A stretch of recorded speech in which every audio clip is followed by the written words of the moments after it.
I'm so happy to be here. I only have 30 minutes. Usually I do this presentation around 45 minutes. I've, of course, blocked a couple of slides, but it might be that I have to speak a little bit quicker, and I can't really give you all the references or cases or examples. So if you want to come by afterwards, we can talk more, if you like. So how can we get customer-focused and agile mindset to navigating complexity? This is something that I've been working with for a very long time. I've been working with product development for around 20 years. And just as Mike said, I also have this kind of a black idea where Agile is going. So I hope I can share some examples of what you can do if you want to have this kind of purpose and customer focus.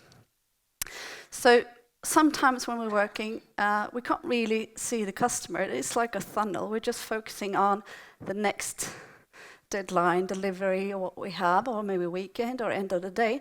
And maybe somewhere in the tunnel, sometimes we see the customer. It could be that we're also maybe too far away. We're working with strategies, we're very far up, or we may be into the details. But so what are the tells that you can't really get this customer focus in your day-to-day work? One of them is that you're focusing on delivering, but you can't really see the purpose, you can't deliver value. It's difficult to actually get that value from your deliveries. Or maybe you're just focusing on actually delivering what you're already committed to. You're sticking to the plan too much. Could also be, is this working? Yeah, that we might see that we have different plans that stretch in different directions. Could be in the company as a whole, or it could also be me as an individual actually involved in different projects that I see don't really connect. And I don't know what the clicker is doing. This is also some of the things that I see a lot. I don't know if you have it in your workplace and here in Poland, but we have so many meetings that we don't really know why we're there. And we're kind of wondering, when are we going to have time to actually work on this and deliver something? So who's doing the real job? And innovation and improvement doesn't really have a place in a day-to-day work. This is an improvement or innovation box that I found at a client's. It was hidden also behind a curtain, and I think the CEO kind of looked in this once a month or something and brought up some good ideas, and possibly those good ideas were not so good anymore. So this could be also a tell that you could see in an organization. And of course, then new players will come, hit the market, deliver products that customer likes more. So we have become a snail, and we get sharks that's going to eat us. Of course, our employees, people working in the organization, might feel a little bit out of order due to long time stress. Because it is stressful when you can't see that you actually do something of purpose. If you can't deliver value, you get stressed. So these are some of the actual things that could happen when you have these kind of an unflexible organization. So why is it like this?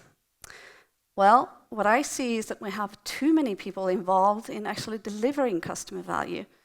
So when we talk about agile teams, we want to have maybe 5 to 7 people, optimal state. That's because we don't have to communicate with that many. We can make decisions much quicker, and we can also collaborate in a good way. Maybe if you're not organized in that way that your team can deliver value, you might have to have, as much as it says over there, 14 people involved, and then you have 91 possible contact lines. Of course, that brings you a lot of meetings, takes a lot of time, and it removes your focus on the customer. This also brings us to this context switching problem.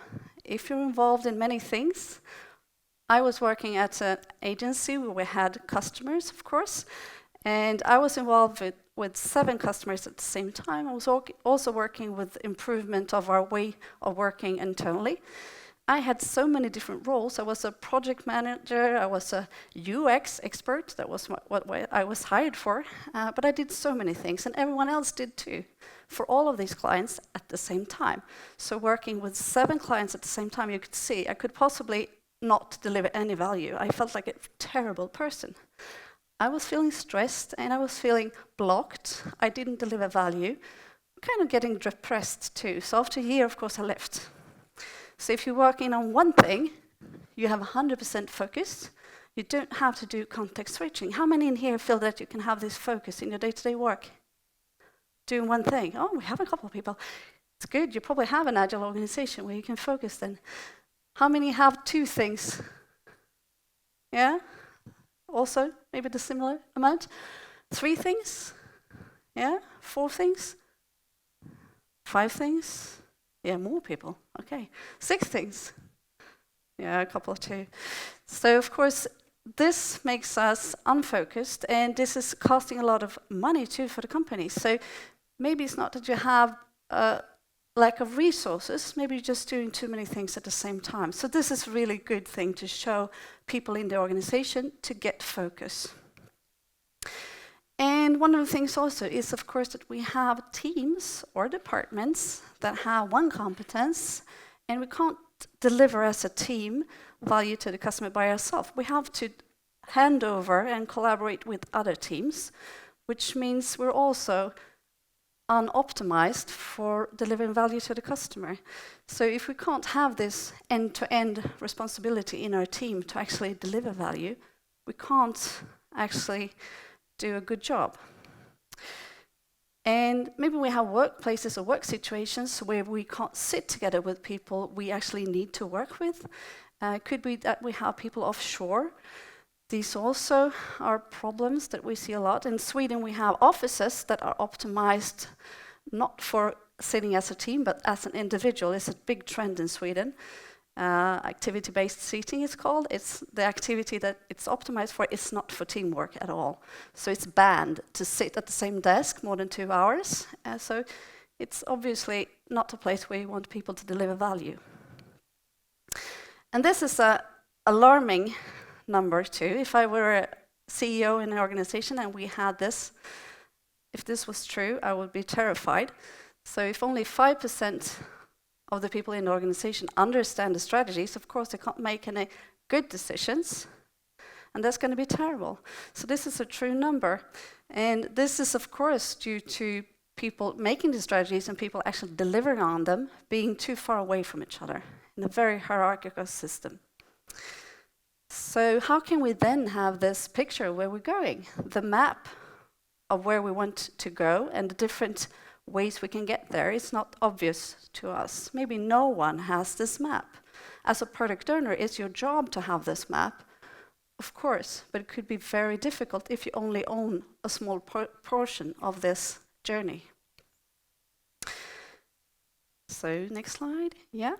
So of course it's due to our organization being too hierarchical and 100 years old. So of course that's not fit for what we want to do today. We have very different needs today. And if you make strategies and you make detailed plans, maybe years, it could be 5 years, 2 years ahead, of course it's difficult to change them. And if you're also controlling that you delivered on the plan, that's your job to do that. If you have people working with this, of course that's not going to make you flexible either. And the people working frontline with the customers, knowing the customer needs, if they can't change the plan and adapt quickly, we're going to fail. So what can we do to fix this? Of course you know the answer, right? But I think you should see it as a business strategy that we want to be a shark. We don't want to be a snail. We need to make the decision. This is not okay. If we are just focusing on doing what we're doing and not changing, we are going to become the snail and someone's going to come and eat us. And we should mobilize the brain power and get customer focus. This is also a strategy that we need to focus on and decide on. And we should enable collaborative teamwork. This is, of course, crucial for the people in the organization to be able to deliver. They need to be able to sit together and have focus, have creativity, and put things on the walls. And this is, of course, something we need to do as well. We need to innovate together. This is, I don't know, can you see the whole thing? No. So underneath here to the left, it says impact now, impact soon, and impact long term. Of course, we need to work on these different perspectives, but we also need to work together. And if you're only working down here with improving your existing processes, you are going to become a snail. And if you focus more on the top, it says business model and customer experience, then you will become a shark. That's where it's most easiest to actually disrupt and become better than your competitors. And if you're not doing this, of course, we will get this process debt, and we will have technology debt, product debt, customer experience debt, and also business model debt. So of course, we need to do these things continuously together. We can't work in silos. We can't have people telling others what to do, because then we're not utilizing the brain power in our organization. So this is also a business strategy. Work together on these different things. And also climbing the customer focus stairs. This is something that's also really, really important. Focus on the customer. This is a business strategy too. Now, I don't think you can read what's in the bottom here, but it says UX hostility, where we think that we know better than the users, we know what they want, and they should do what we tell them to do. They need to learn how to use the things that we're doing. So this is the lowest step. I don't know, I see this a lot in the top of the organizations. Maybe not so much with people working in the teams, but we need to change the mindset then. Step 2 is that we have development-based UX, where we are interested, but we're focusing on delivering what we already decided. So if we have these long-term plans, how can we change the strategy when we get new learnings? Maybe we can't. And UX guerrilla style, we're interested, we're going out, we're meeting the customers, we're learning about their needs, if they like what we're doing, but it's also very difficult to change and make strategic decisions based on this. So having UX part of the budget, that's a good thing, of course, and we can get more organized. We could get a higher level of coordination in UX. And organized UX work, which is the next step. It's a competence, it's not a role, it's not a team sitting somewhere, it's a competence that we have in our teams and everywhere. And maybe we have customer experienced people that can coach others and train them to do this. Systematic CX processes where customer experience is formalized and highly prioritized. An integrated customer experience. Agile teams with missions and service design plays a key role in the organization. The system is also supporting self-service. So these are some of the things that we will look on in the rest of the presentation, how you can enable this. And at the top, of course, customer experience is permeating everything. It's all around us, and it's the organizations organized around the customer to enable this and deliver this. This is how we make our decisions, our strategies based on this. And of course, we need to create an organization where we can have this. We need to have leadership that leads with purpose and vision. We need to have cross-functional teams, maybe more of a network organization, so they can actually focus on the customer and deliver value continuously. So I would say that Agile and customer experience and customer focus is a business strategy, is something that management need to understand, and they need to make these decisions. We don't want to die. That's the most important thing. So we need to change. We need to do this together. So having leadership that understands business agility and can enable this, remove impediments in the whole organization. So here are a couple of things that I think that they need to change, mostly. So stop focusing on ownership focus, which is a short-term focus, moving towards customer focus, which is a long-term focus. And stop doing the detailed yearly budgets and move into a shared purpose and vision. And stop focusing on control, of course, move into transparency and focus on trust. And of course, this resource optimization needs to stop as well, thinking that everyone needs to be occupied all the time, and move into flow optimization.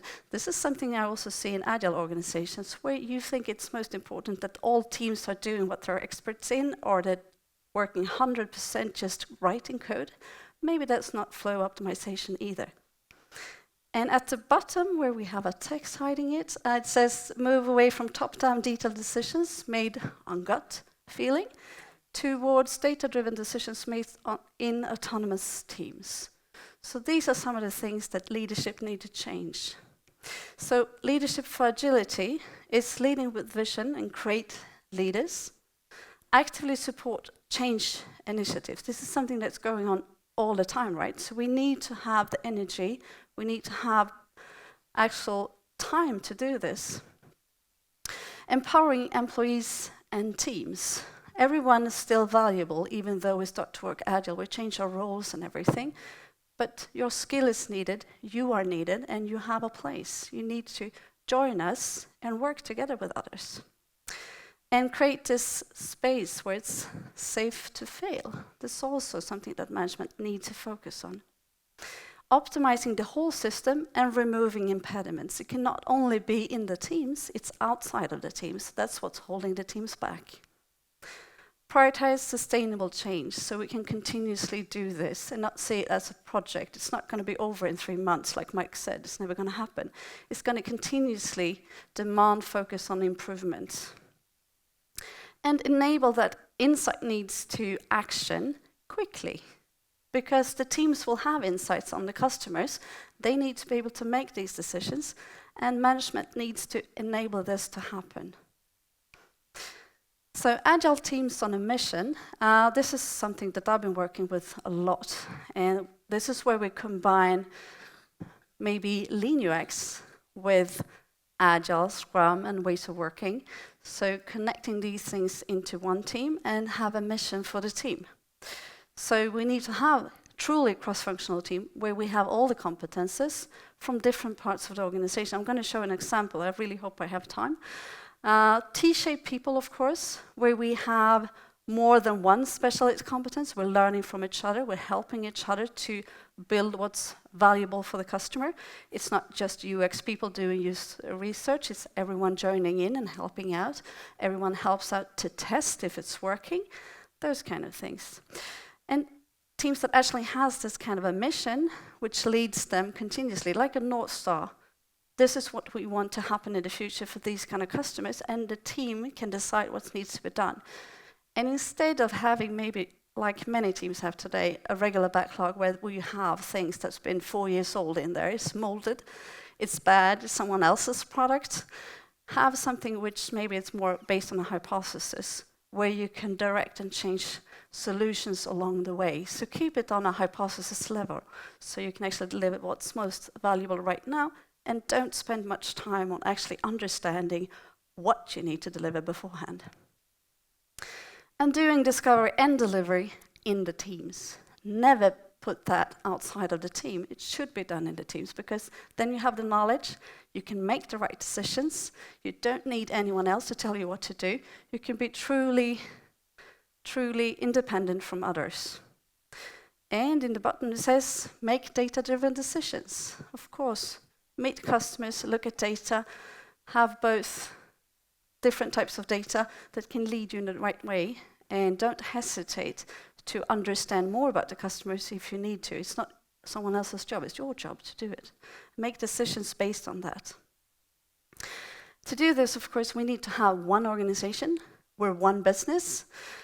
It's been a lot of this, IT is delivering to the business has the money, IT is only costing money. This kind of mindset was just totally sick to me. I don't understand how you can survive if you have this kind of mindset.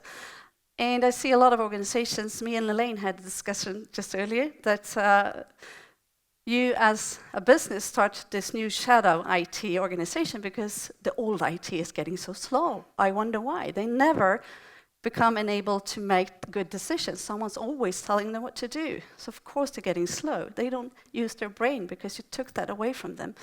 But instead we need to create one business where we can work together, make smart decisions and be flexible. This is also something that you need to focus on.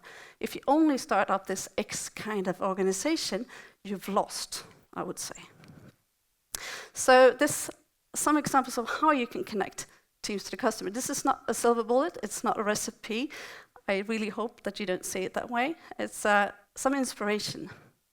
So you can connect your organization to the customer journey. And also, of course, the employee journey. You have different journeys.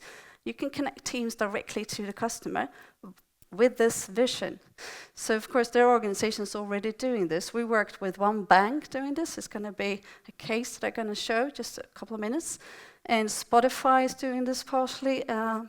Airbnb has been doing this. It could be teams working then with onboarding or making sure that customers already in the product actually get the product and actually maybe use more of the product over time and maybe come back if they leave. So you can have different focuses based on where you're at in the customer journey.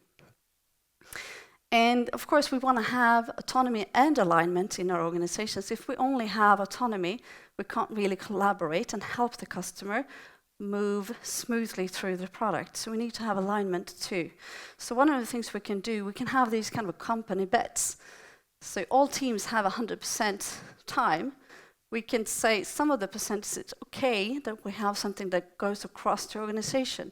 These kind of ideas could come from management, the top leaders, or it could actually come from the teams as well. If we see our team has this great idea, we pitch it to the others, everyone else thinks this is what we need to do. Everyone needs to pitch in, maybe a couple of percent, maybe a couple of sprints to make this happen. Let's do it.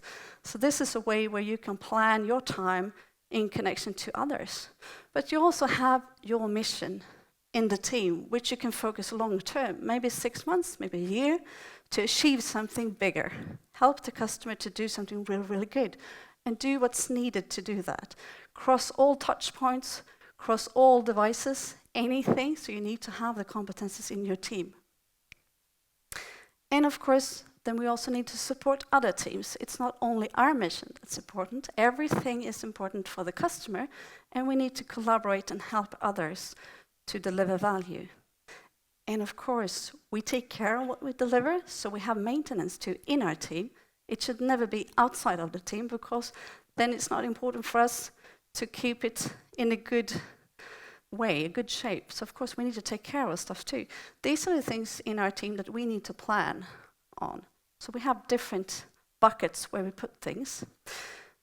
And then we can have this kind of leadership, where we are giving the problem to the teams, helping them to find their focus, their mission, helping them to collaborate and deliver value long-term and short-term. So some real examples then.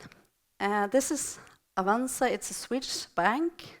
They're kind of new, I don't know, maybe they've been around for 15 years or something like that. I'm a customer, I really like them. They've always been considered the shark, but they themselves thought that we're getting this kind of snailish now, it's kind of ugly.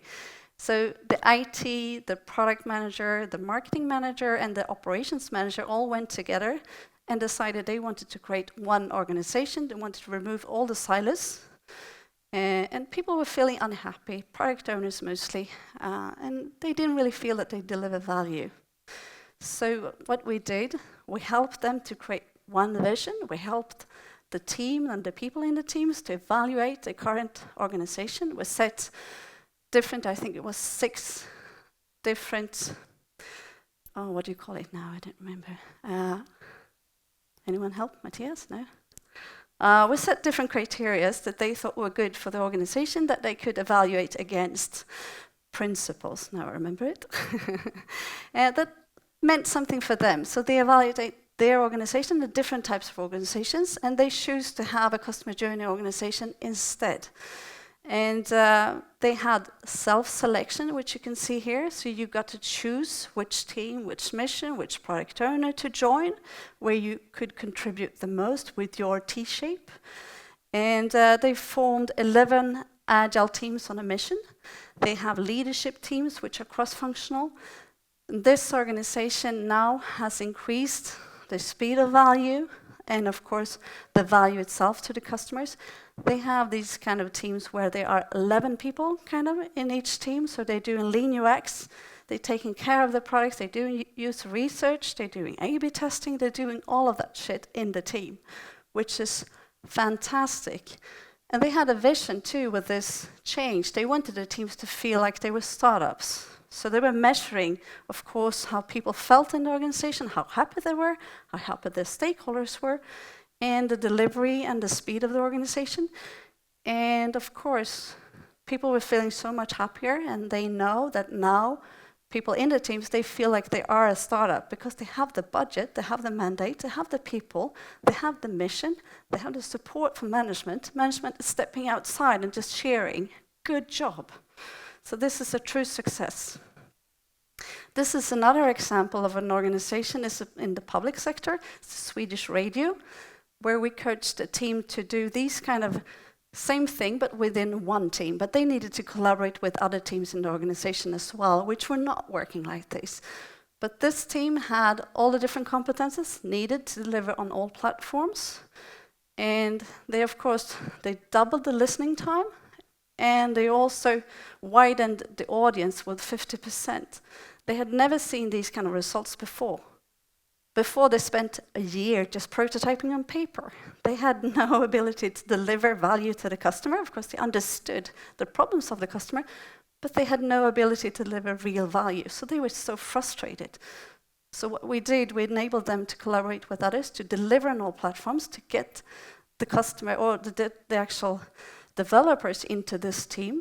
They had people working as journalists joining the team as well. So this is the true cross-functional team they needed. They didn't need designers doing prototyping and not delivering anything. So they were also really, really happy about this. So keep calm and get customer focus, and make sure that you get the abilities that you need to actually do this. Work together. That's my message. I don't know if you know this, but you can download a hell of a lot of stuff from our website if you like. The posters, we have a poster covering this customer journey-based organization. It's just a concept, some ideas. If you want to, you can, of course, use them in your work. So, thank you very much.